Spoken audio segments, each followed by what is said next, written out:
Bismillahirrahmanirrahim. Assalamualaikum warahmatullahi wabarakatuh. Selamat pagi, selamat siang, selamat sore, dan selamat malam kepada dosen pengampu mata kuliah Bioinformatika kelas A, yakni Bapak Egi Nuryadin, Magister Pendidikan, Bapak Samuel Agustrianto, Magister Pendidikan, beserta Bapak Dita Agustian, Magister Pendidikan yang kami hormati beserta rekan-rekan seluruh rekan kelas A mata kuliah bioinformatika.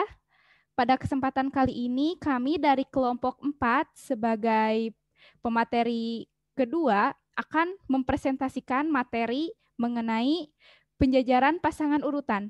Adapun sebelumnya, kami memperkenalkan diri terlebih dahulu. Saya sendiri Frista Mutiara sebagai moderator sekaligus pemateri ketiga.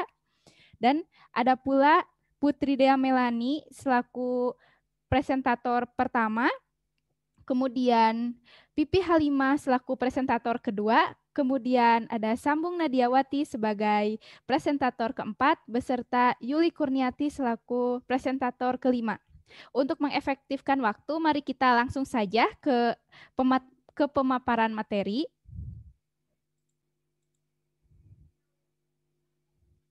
Nah, adapun materi mengenai penjajaran pasangan bahasa akan dipaparkan oleh presentator pertama kita, Putri Dea Melani. Kepadanya saya persilahkan.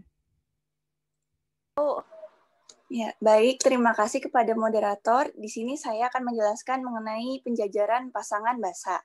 Nah, jika kita menemukan sebuah gen atau protein yang asing, maka pertanyaan yang paling umum adalah untuk dapat mengidentifikasinya, pertanyaan yang paling umum adalah bagaimana kekerabatannya dan kemiripan dengan gen atau protein yang telah teridentifikasi sebelumnya. Nah, sebuah metode atau cara untuk mengidentifikasi protein atau gen yang asing tersebut, maka digunakan sebuah metode yang dinamakan dengan penjajaran pasangan basa.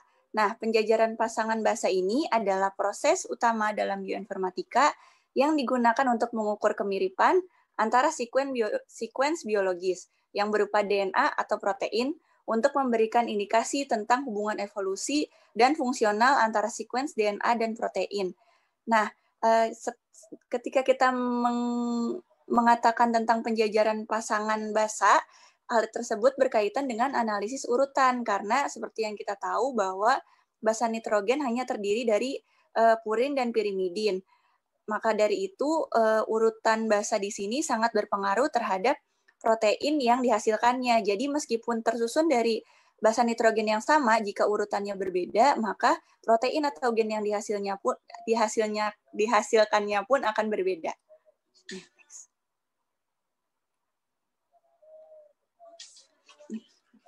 Nah, selanjutnya tadi telah disebutkan mengenai penjajaran urutan. Lalu apa yang dimaksud dengan penjajaran urutan tersebut? Penjajaran urutan merupakan cara untuk merepresentasikan hubungan antara dua urutan biologis. Jadi kita bisa membandingkan dari dua protein atau gen untuk melihat kekerabatannya. Lalu untuk apa digunakannya penjajaran urutan ini? Tujuannya adalah untuk mencoba mengidentifikasi daerah urutan yang homolog atau yang mirip atau sama gitu. Lalu bagaimana proses penjajaran urutan ini? Prosesnya yaitu melalui dua proses. Yang pertama, algoritma kombinatorial. Jadi jika kita membicarakan tentang penjajaran urutan, maka ada yang dinamakan dengan penjajaran struktural contohnya. Nah, di sana kita akan membandingkan dua buah protein secara struktural, maka di sana akan juga masuk mengenai vektor-vektor yang akan berkaitan dengan algoritma. Lalu selanjutnya ada uji statistik. Nah, di sini akan dimuat data-data mengenai kemiripan atau similaritas dari dua protein atau dua gen tersebut. Nah, semua gen dan protein berevolusi dari satu nenek moyang yang sama. Urutan yang serupa seringkali menyeratkan fungsi dan struktur yang serupa. Jadi, seperti yang kita tahu mengenai teori Charles Darwin yang asal-usul makhluk hidup itu kita berasal dari suatu gen atau protein yang sama. Nah, oleh karena itu dapat ditelusuri kemiripan dan juga kekerabatannya. Nah, bisa dilihat di sini di atas ada gambar pohon filogeni ya. Di sini ada simpanse dan manusia. Di sini terdapat sebuah titik temu dari simpanse dan manusia, di mana ini menggambarkan nenek moyang atau kekerabatan yang dari simpanse dan manusia yang sama. Nah, kekerabatan tersebut dapat diteliti melalui biologi molekuler dan juga bioinformatika, seperti itu. Nah, selanjutnya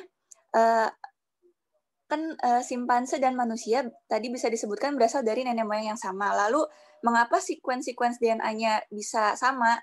Hal tersebut berasal dari 3 faktor yang saling berkaitan satu sama lain. Yang pertama itu change atau kemungkinan. Karena seperti yang telah disebutkan tadi, bahwa basa nitrogen ini hanya terdiri dari purin dan pirimidin, yang mana hurufnya itu-itu saja, jadi kemungkinan untuk samanya itu akan sangat besar gitu. Lalu yang kedua ada common ancestor. Nah, ini berasal dari nenek moyang yang sama, yaitu dari teori asal-usul makhluk hidup tersebut. Dan juga dari convergent evolution yang dimana evolusi terjadi secara terus-menerus sehingga menimbulkan hasil organismenya berbeda, tetapi tetap memiliki keterkaitan dan juga kekerabatan gitu. Ya, next.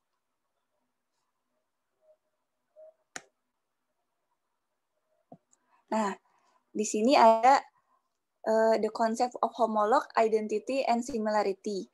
Nah, di yang gambar di pojok kiri atas, di sini digambarkan, ini ada seperti percabangan gitu, bisa dilihat yang hitam ini adalah ancestor histone H1 gene. Yang ini bisa digambarkan sebagai gen dari nenek moyang kita zaman terdahulu gitu.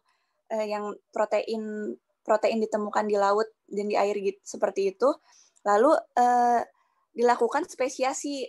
Nah, dilakukan spesiasi terjadi terbentuklah 2 histon, yaitu histon H1.1 dan histon H1.2. Digambarkan kalau yang H1.1 itu warna merah, sedangkan H1.2 itu yang warna biru. Nah, tadi kan sudah dicabangkan menjadi histon H1.1 dan H.2. Nah, dari situ dicabangkan lagi menjadi human histon H1.1 dan human histon H1.2. Nah, percabangan ini dinamakan paralog. Sedangkan yang dari manusia ke simpanse ini dinamakan ortolog. Dan ada lagi yang dinamakan dengan analog. Tadi kan telah disebutkan bahwa nenek moyang protein histon dari nenek moyang kita itu satu. Nah, begitu juga dengan begitu juga dengan dari bakteri E. coli, berasal dari nenek moyang yang sama dengan manusia dan juga simpanse. Namun percabangannya berbeda, sehingga di sini bisa dilihat jika manusia dan simpanse ini masih kekerabatannya masih dekat, sedangkan bakteri E. coli ini terpisah sendiri. Nah, seperti itu. Nah, dari yang manusia ke simpanse dan juga E. coli ini dinamakan dengan analog. Lalu, siapa ilmuwan-ilmuwan yang menemukan konsep-konsep ini? Yang pertama ada Richard Owen, yaitu organ yang sama pada hewan yang berbeda di bawah setiap variasi bentuk dan fungsi. Lalu yang kedua ada Charles Darwin. Charles Darwin ini yang menemukan konsep tentang homologi serial. Dan yang ketiga ada Walter. Nah, Walter inilah yang menemukan konsep paralog dan ortolog yang telah disebutkan pada gambar sebelumnya. Nah, sedangkan yang gambar di bawah sini di sini ada penggambaran 3 dimensi dari yang hijau itu dari mioglobinnya manusia, sedangkan yang bawahnya ini dari human beta globin. Nah, jika dilihat secara fungsi dan mungkin dari namanya saja sudah berbeda ya. Namun jika kita lihat secara biologi molekulernya, ternyata 2 protein ini ternyata antara mioglobin dan human beta globin ini memiliki kemiripan secara struktural. Nah, kemiripannya ini digambarkan di gambar yang pojok bawah itu. Nah, di situ bisa dilihat. Nah, di sini peran bioinformatika sangat penting untuk mengukur kemiripan secara vektor maupun penyejajaran secara strukturalnya. Nah, identitas yang menggambarkan keterikatan suatu nitrogen. Lalu identitas yang dimaksud di sini adalah sejauh mana dua urutan asam amino atau nukleotida tidak berubah. Nah, yang penggambaran 3 dimensi ini dilakukan dengan bantuan alat kristalografi sinar X, sehingga didapatkan sebuah gambar 3 dimensi mengenai struktur mioglobin dan juga hemoglobin, sehingga dapat dihitung kemiripannya dan juga evolusinya, serta kekerabatannya. Baik. Nah, lalu tadi kan telah disebutkan pada slide pertama bahwa penyejajaran pasangan basa ini itu salah satunya untuk memberikan indikasi tentang hubungan evolusi. Nah, evolusi molekul biologis ini digunakan sebagai pembawa informasi. Nah, jadi contoh nyatanya itu keturunan yang sama. Semua organisme hidup dari berbagai DNA yang berasal dari nenek moyang universal yang sama. Misalnya ragivisi. Di sini gambarnya digambarkan di situ itu adalah gambar ragivisi atau Schizosaccharomyces pombe. Dan manusia ini jadi ragivisi dan manusia ini meskipun bentuknya berbeda, namun jika ditelusuri secara bioinformatika, secara gennya memiliki nenek moyang yang sama, berasal dari protein atau basa nitrogen yang sama gitu, sekitar 1 miliar tahun yang lalu.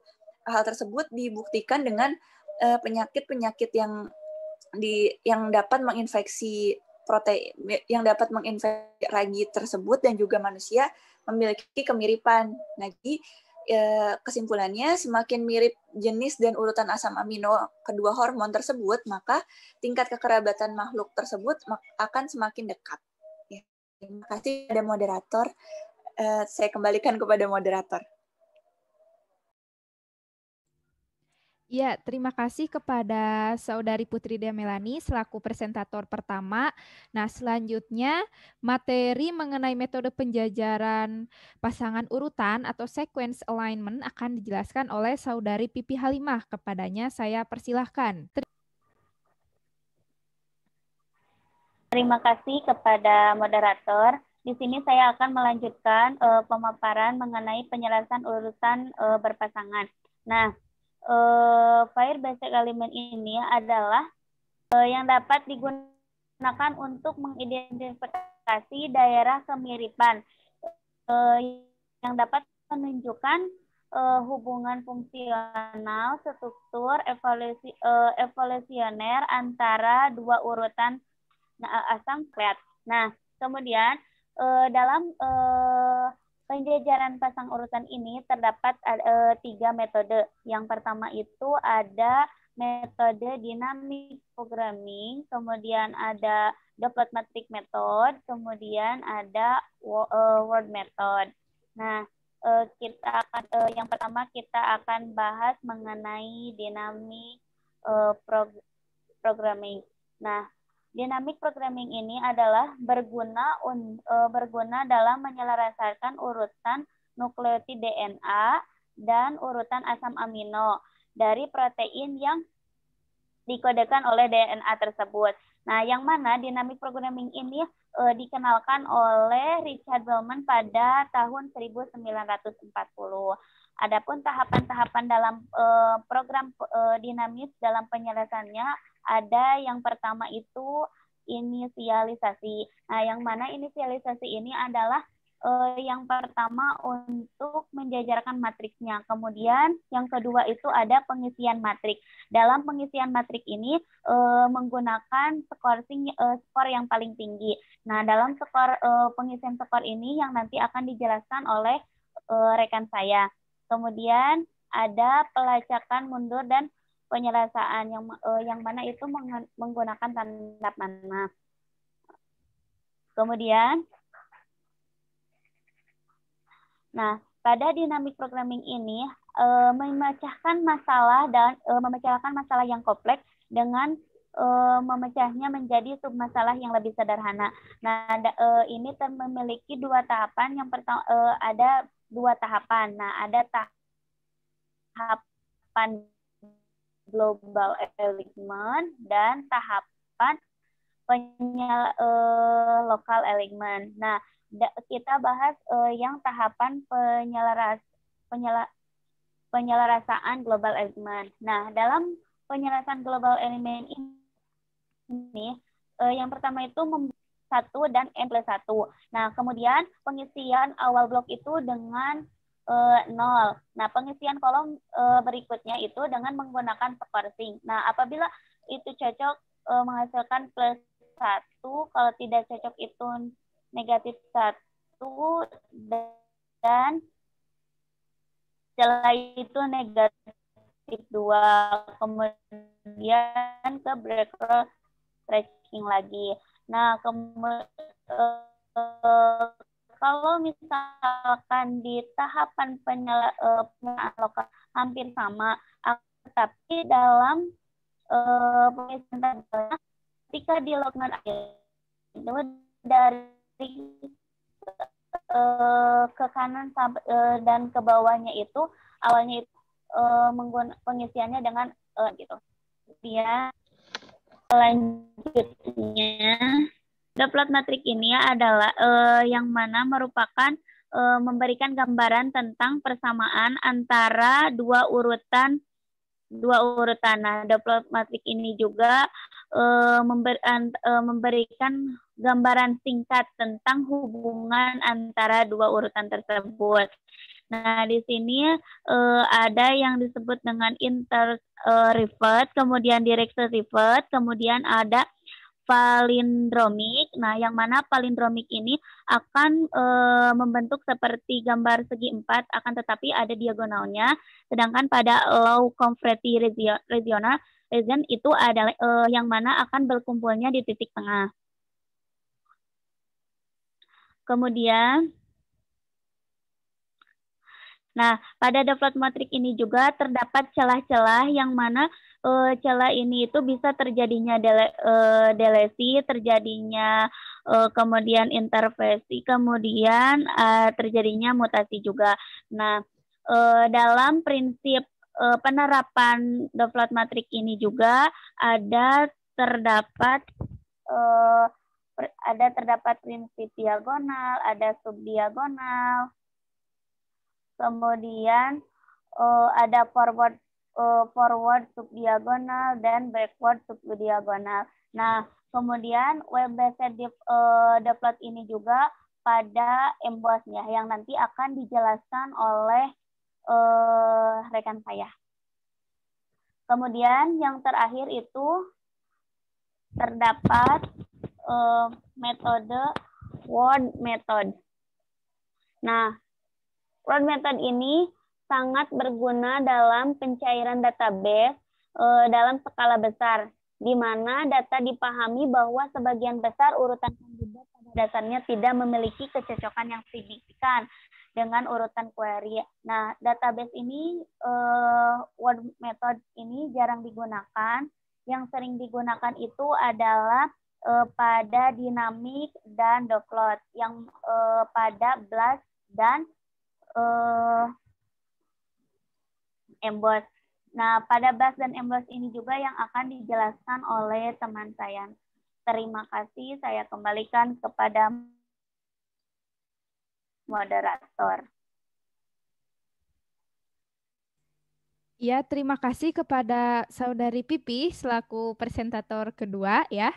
Nah, untuk selanjutnya akan dijelaskan oleh saya sendiri.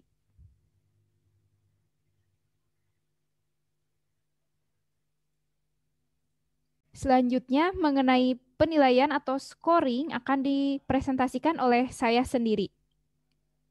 Adapun ya untuk penilaian atau scoring tadi setelah disebutkan mengenai metode penjajaran urutan pasangan itu, nah tadi kan Saudara Pipi juga telah menyinggung gitu perihal penilaian atau scoring. Nah, adapun penilaian atau scoring dalam penjajaran urutan pasangan itu ada dua sebetulnya. Nah, ada penilaian celah, kecocokan dan ketidakcocokan, dan ada juga penilaian menggunakan matriks gitu.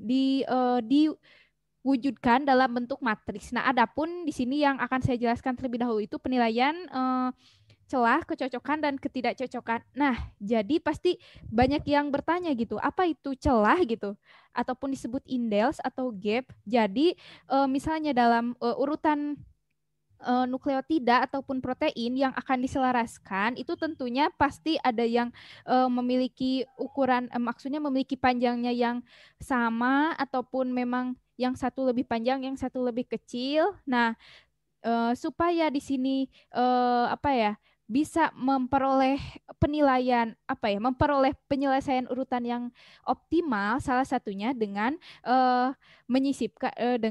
menyisipkan yang namanya celah gitu. Nah, jadi si celah ini tuh disisipkan di antara si residu urutan eh, sequence gitu yang nantinya akan diselaraskan sehingga nantinya karakter yang identik atau serupa itu disejajarkan. Nah, biasanya dalam penilaian atau scoring ini gitu ada beberapa istilah seperti celah kan tadi. Kalau celah itu biasanya seperti ini di simbolnya. Jadi dia simbolnya adalah underscore gitu ya.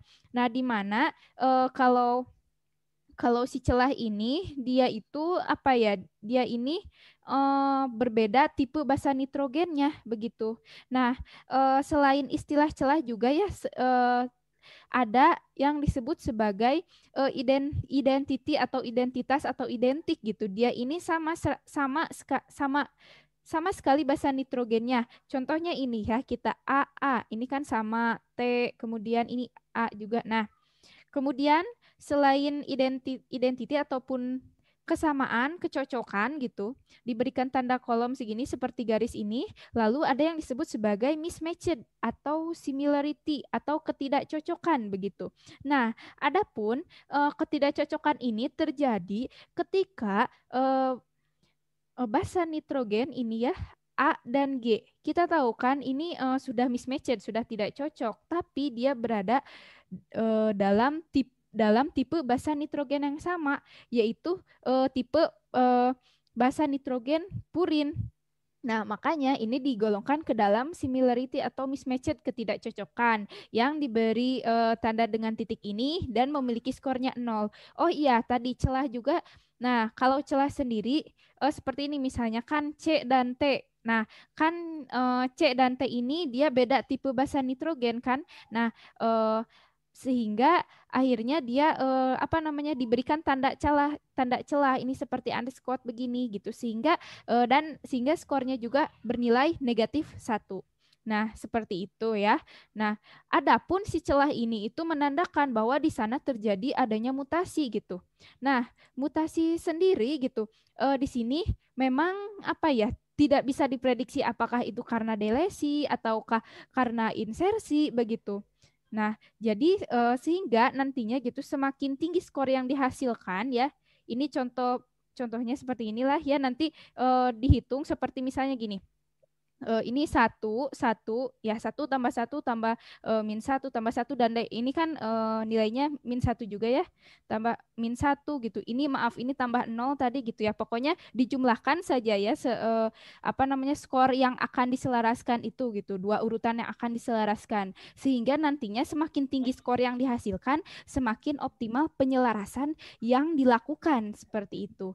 Nah, selanjutnya adapun tadi setelah kita melakukan penilaian atau skor untuk menentukan mana mana sih yang paling optimal gitu untuk diselaraskan urutannya. Nah, di sini kita menggunakan pendekatan komputasi gitu. Nah, adapun untuk pendekatan komputasi pada penjajaran baik itu urutan mau nukleotida maupun protein. Nah, kita menggunakan ada tiga jenis gitu.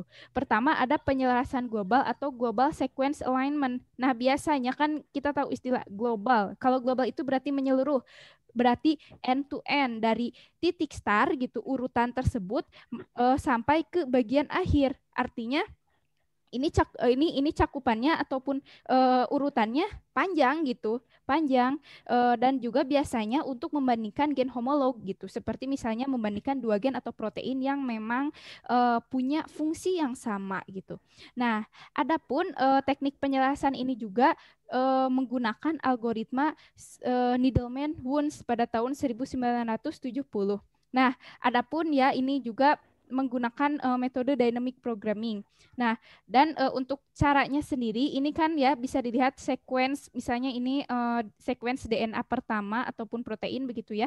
Ini sequence kedua. Memang yang ini lebih panjang, ini lebih pendek gitu. Sehingga nah, bagaimana sih gitu cara untuk diselaraskannya? Nah, diselaraskannya ya inilah dari titik start ini sampai titik ini N ini yang paling panjang. Nah, caranya ini seperti misalnya A, T, G, A. Ini kan sama ya. Ini juga C kan C dan T ini dia ketidakcocokan gitu, mismatched ya. Ini juga tuh kan.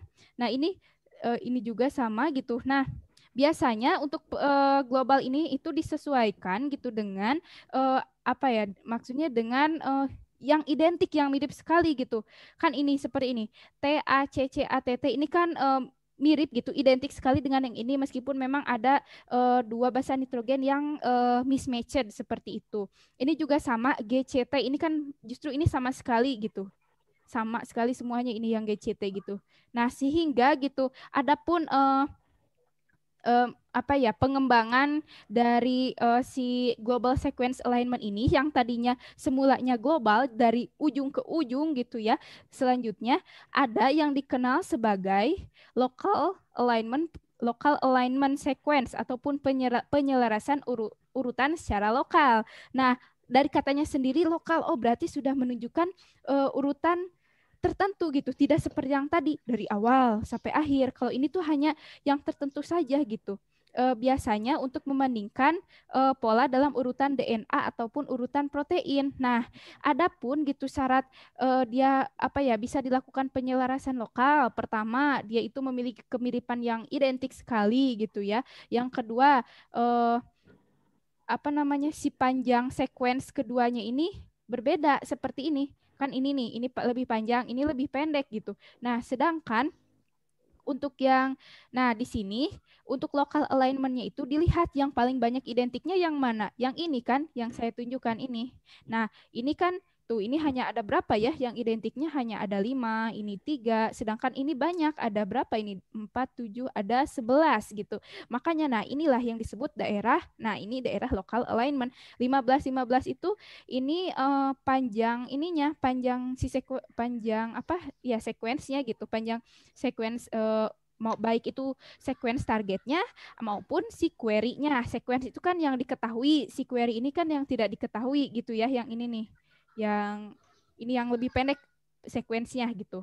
Nah, adapun ketentuannya ada yang berbeda di mana ketika ketika misalnya telah sampai ke bagian skor seperti mismatch ataupun gap begitu ya, dia ini nanti akhirnya bernilai negatif gitu. Kan kalau yang tadi itu nilainya mismatch itu 0 ya. Kalau ini nilainya negatif gitu. Nah, sehingga gitu ketika misalnya seperti kan kalau ini kenapa yang ini 2 3 masih dimasukkan karena memang ini hanya apa ya hanya 1 ataupun 2 tidak banyak gitu celah ataupun mismatch-nya gitu. Nah, kalau misalnya banyak gitu ya dari sini, nah contohnya ini bisa dilihat ya ini ke sini gitu. Ini banyak kan. Nah, makanya di cut gitu, di stop oleh si pemrograman dinamik itu gitu. Menghentikan penyelarasan hingga titik tersebut. Nah, sehingga si T-nya itu digeser ke sini gitu. Nah, adapun yang ketiga itu semi global alignment ataupun hybrid.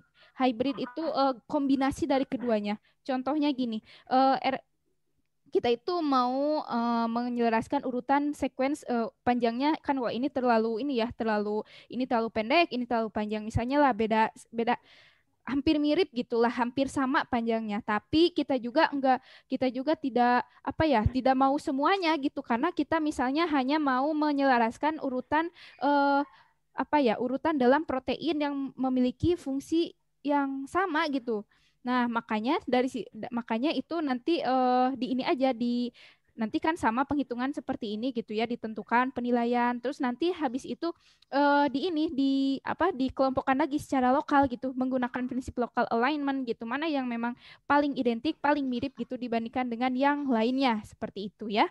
Nah, next, nah ini adalah sistem penilaian penggunaan matriks. Nah, tadi kan yang telah saya singgung sebelumnya, setelah kita men-score, lalu kita menggunakan matriks gitu. Nah, adapun si matriks ini itu biasanya untuk merepresentasikan dari penilaian atau scoring yang tadi gitu. Nah, adapun yang banyak digunakan itu ada yang SIPAM dan BLOSUM.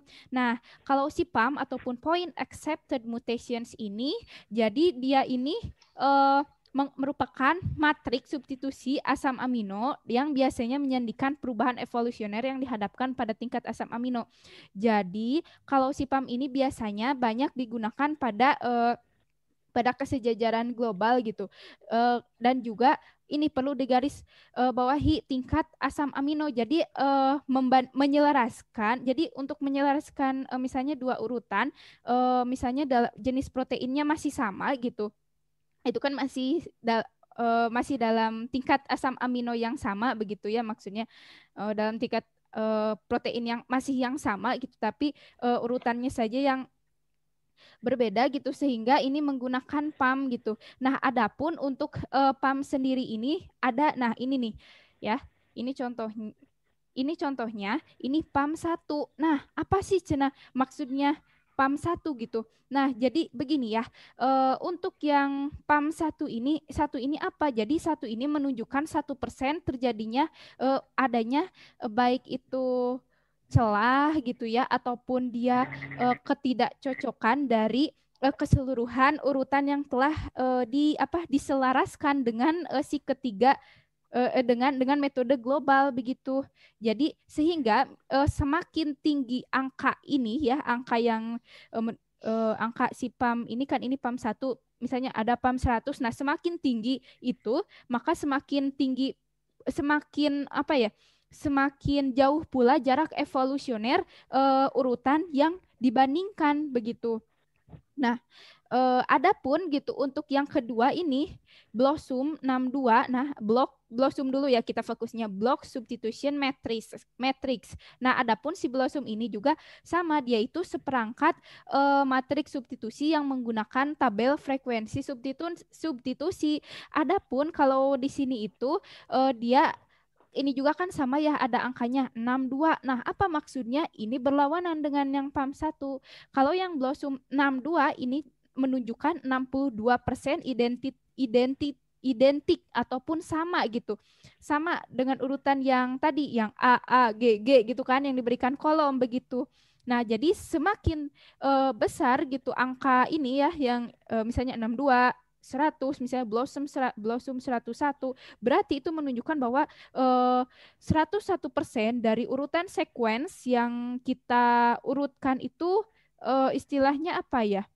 Identik gitu sehingga jarak evolusioner antara urutan nukleotida ataupun protein yang kita selaraskan itu tuh semakin kecil artinya semakin dekat jarak kekerabatannya seperti itu.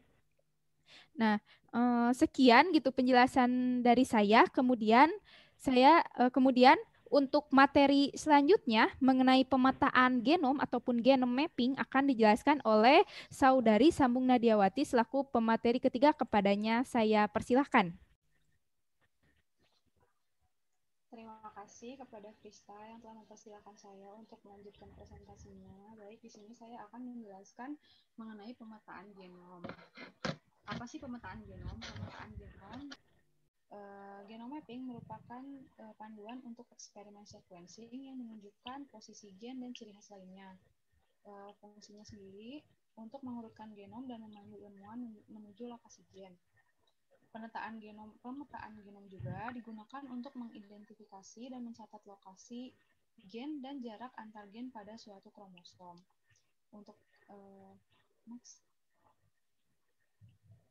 Ada dua jenis pemetaan genom. Yang pertama yaitu pemetaan genetik, yaitu pemetaan struktur kromosom yang terdapat di dalam tubuh. Biasanya untuk membedakan daerah-daerah yang terjadi meiosis seperti itu. Lalu yang selanjutnya ada physical mapping, yaitu pemetaan fisik yang di dalamnya itu menjabarkan tentang rangkaian fisik antara DNA yang diketahui termasuk gen dengan menghitung jumlah pasangan basa yang terdapat di dalamnya. Bisa dilihat sendiri selanjutnya. Lalu ada juga untuk global alignment bisa menggunakan alignment sequence tool software yang di dalamnya terdapat BLAST. Apa sih yang dimaksud dengan BLAST? BLAST merupakan kakas bioinformatika yang berkaitan erat dengan penggunaan basis data sequence biologis. Penelusuran BLAST pada basis data sequence memungkinkan ilmuwan untuk mencari sequence asam nukleat maupun protein yang mirip dengan sequence tertentu yang dimilikinya. Hal ini berguna misalnya untuk menemukan gen sejenis pada beberapa organisme atau untuk memeriksa fungsi gen hasil sequencing. Lalu terdapat beberapa jenis BLAST, antara lain ada nucleotide BLAST. Di dalamnya itu programnya mencari database nukleotida yang bersifat query atau yang bersifat diragukan. Algoritmanya sendiri ada BLAST-N, MegaBLAST, Discontinuous MegaBLAST. Lalu ada Protein BLAST. Programnya ini untuk mencari database protein yang bersifat meragukan, seperti yang tadi telah dijelaskan Krista. Lalu ada juga BLAST-X. Dalamnya ini programnya mencari database protein yang telah ditranslasi oleh nukleotida tetapi yang bersifat semu atau bersifat diragukan. Lalu ada T-BLAST-N, programnya sendiri untuk mencari nukleotida yang telah tertranslasi di dalam database tetapi menggunakan basis protein yang diragukan. Lalu ada T-BLAST-X, yaitu mencari nukleotida yang telah diterjemahkan di dalam database menggunakan terjemahan nukleotida yang telah diragukan. Untuk lebih jelasnya sendiri, di dalam program BLAST ini, kami mendapatkan sedikit permasalahan ketika memahami algoritma yang terdapat di dalamnya. Lalu untuk selanjutnya, nah di dalam BLAST ini kan tadi terdapat berbagai macam program. Lalu BLAST ini juga memiliki berbagai macam nilai di dalamnya. Analisis BLAST ini terdapat yang pertama ada query coverage. Query coverage adalah presentasi dari panjang nukleotida yang selaras dengan database yang terdapat pada BLAST. Sedangkan yang kedua atau max identity adalah nilai tertinggi dari presentasi identitas atau kecocokan antara sekuen query dengan sekuen database yang tersejajarkan. Lalu yang ketiga ada score. Skor merupakan jumlah keselarasan semua segmen dari urutan database yang cocok dengan jumlah nukleotida. Nilai skor menunjukkan keakuratan nilai penjajaran sekuens berupa nukleotida yang tidak diketahui dengan sekuens nukleotida yang terdapat di dalam genbank. Semakin tinggi nilai skor yang diperoleh, maka semakin tinggi tingkat homologi kedua sekuens yang sedang dianalisis. Lalu yang keempat ada nilai e-value. Nilai e-value merupakan nilai dugaan yang memberikan ukuran statistik yang signifikan terhadap kedua sekuens. E-value yang semakin tinggi menunjukkan tingkat homologi antar sekuens yang semakin rendah, sedangkan nilai e-value semakin rendah menunjukkan homologi antara sekuens semakin tinggi. Sekian yang dapat saya sampaikan. Terima kasih kepada moderator. Saya kembalikan kepada moderator. Ya, terima kasih kepada Sambung Nadiawati ya sebagai presentator keempat yang telah memaparkan materinya. Nah, untuk selanjutnya mengenai MBOS ya, yang merupakan salah satu alat software yang digunakan untuk penjajaran urutan pasangan ini ya, selain yang tadi BLAST gitu, akan dijelaskan oleh presentator kelima kepada Yuli Kurniati. Saya persilahkan. Baik, terima kasih kepada moderator yang telah memberikan saya kesempatan. Nah, selanjutnya saya akan membahas mengenai Emboss. Nah, jadi Emboss ini merupakan salah satu software yang sering digunakan untuk bioinformatika. Nah, Emboss ini singkatan dari European Molecular Biology Open Software Suite. Jadi, Emboss ini merupakan paket analisis perangkat lunak open source yang gratis yang dikembangkan untuk kebutuhan komunitas pengguna biologi molekuler dan bioinformatika. Nah, paket Emboss ini berisi berbagai aplikasi untuk penyelarasan urutan, pencarian database cepat dengan pola urutan, identifikasi motif protein, termasuk analisis domain, dan banyak lagi. Nah, itu ada gambar ya yang dicantumkan. Nah, itu merupakan gambar dari tempat pusat penelitian Emboss database di Wellcome Genome Campus yang ada di Inggris. Nah, sebenarnya grup aplikasi Emboss itu banyak sekali jika kita mencarinya. Namun yang akan saya bahas mengenai Emboss Needle dan Emboss Water. Next. Nah, tadi kan ada Emboss Water dan Emboss Needle. Nah, Emboss Needle itu merupakan global sequence alignment, sedangkan Emboss Water merupakan local sequence alignment. Nah, apa sih perbedaan antara global dan local sequence alignment?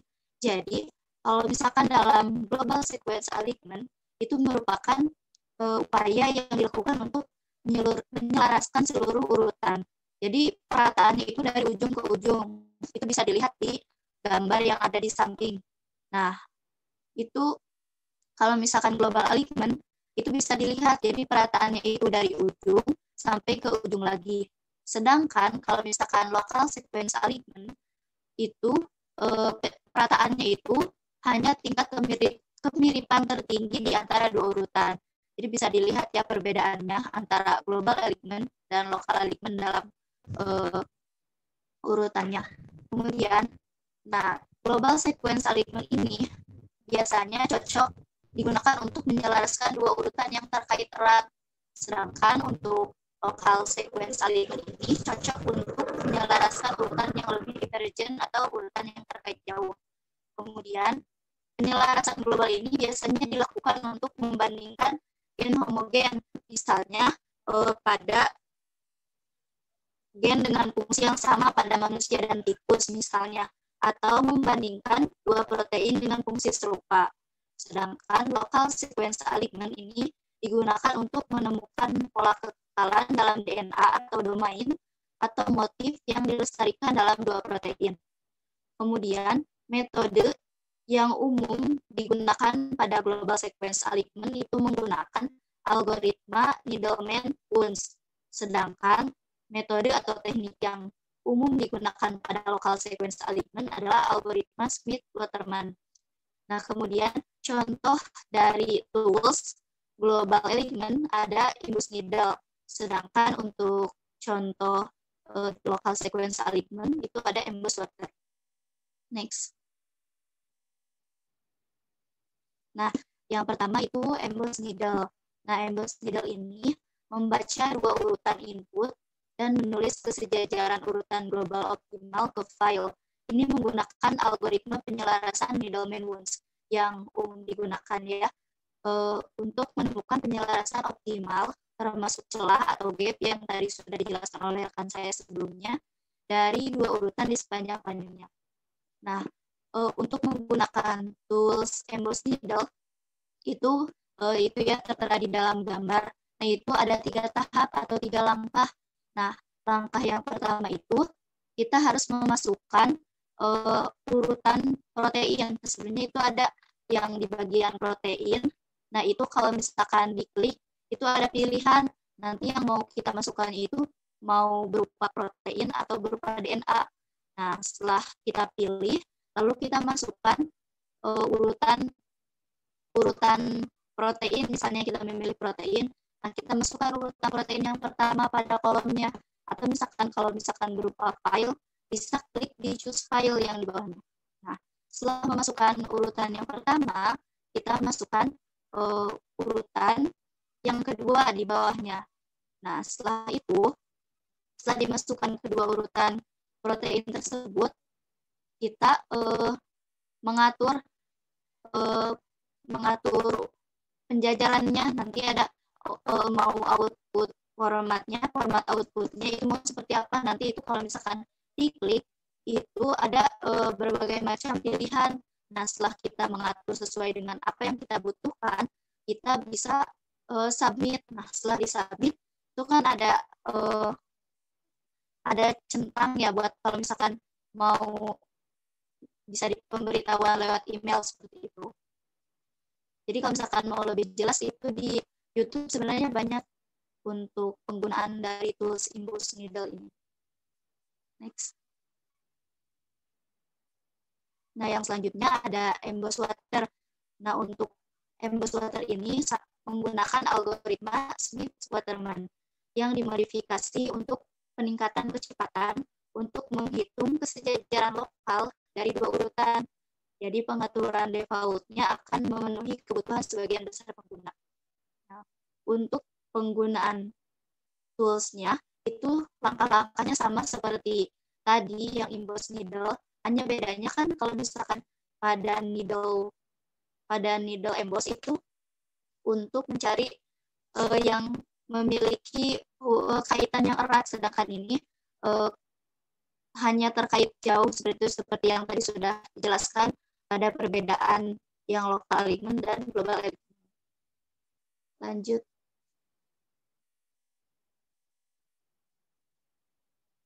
Nah, kemudian implementasi sequence alignment. Jadi, sequence alignment ini bisa digunakan untuk mendeteksi adanya indikasi suatu penyakit. Nah, misalnya pada penyakit anemia sel sabit yang disebabkan oleh perubahan nukleotida tunggal dari T ke A. Itu bisa dilihat di gambar ya, ada yang normal dan ada yang mutasi. Nah, kalau misalkan yang di normal itu pada bagian DNA-nya itu CTT dan mRNA-nya GAA. Jadi kan tadi pada anemia sel sabit itu adanya perubahan di nukleotida dari T ke A, itu bisa dilihat yang di bagian DNA-nya yang normal CTT, sedangkan yang mutasi ada CAT, seperti itu. Kemudian yang kedua itu ada pada penyakit fenilketonuria, nah atau disebut dengan PKU. Nah, penyakit ini juga sama disebabkan adanya mutasi dari nukleotida tunggal dari G ke A. Jadi seperti itu. Baik, sekian materi yang dapat saya sampaikan. Saya kembalikan kepada moderator. Terima kasih.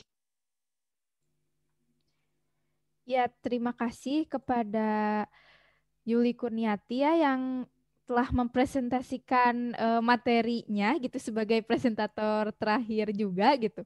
Nah, pun mohon maaf yang sebesar-besarnya apabila ada kesalahan ataupun kekurangan dalam penyampaian materi perihal penjajaran urutan pasangan ini karena mengingat gitu kami juga gitu kelompok 4 juga gitu saat mencari ataupun memahami materi sangat apa ya sangat sulit gitu ya karena ya begitulah kami itu belum apa ya belum terlalu paham perihal materi ini gitu nantinya mohon dikonfirmasi juga gitu oleh teman-teman ataupun Bapak dosen. Wassalamualaikum warahmatullahi wabarakatuh. Waalaikumsalam.